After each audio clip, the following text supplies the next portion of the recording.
every aspirant, every true seeker goes through a phase in the enlightenment process where he becomes very impatient. He's been putting in years and years of purushartha, years and years of conscious effort, effortful effort or effortless effort, but regardless, some effort, some sadhana. And yet, he is yet to meet the very natural culmination of the process, which is getting established in the self. When such a thing happens, the seeker does get disheartened. The seeker does feel kind of sad and grieved that why should it take so long? A poet would say that it is this separation from the beloved whom the heart is pining for that is causing all the grief. It is quite similar in the enlightenment process. One almost feels frustrated and wants to give it all up. The redeeming aspect in this is that one actually need not wait. And when does this happen? One's culmination of the self-abidance or the self-realization process happens when one realizes that there is nothing to wait for, that which one is seeking is always already the state, that awareness is all there is, that consciousness is all there is, that spaceless, timeless, pure consciousness is the truth of this moment, of all past moments, and of all future moments. If that is already the truth, then the truth can no longer be recreated. The truth is a given. The truth is not a state which can be engineered freshly because it is already there. That which is already there cannot be brought about. That which is already there can only be realized, yet better, only be recognized. The word recognized is a combination of re and cognize. Cognized again, only discovered, not invented. Only cognized again, only recognized. So when the seeker realizes that there is nothing that needs to happen anymore, that there is no fresh liberation, because liberation has already been granted, one never ever was caught.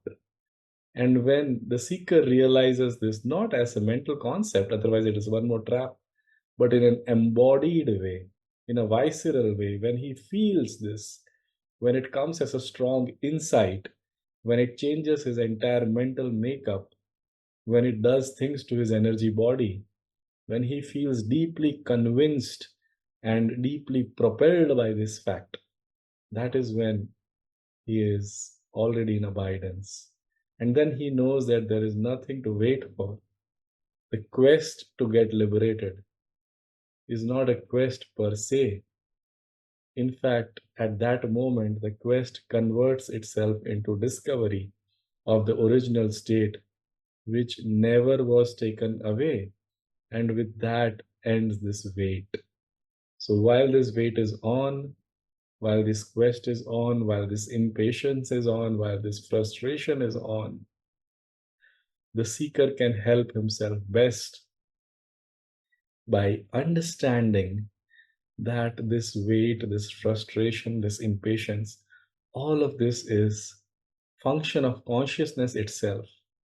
It is consciousness which animates the show. The same statement is told through a bhakti lens. It is God who animates the show.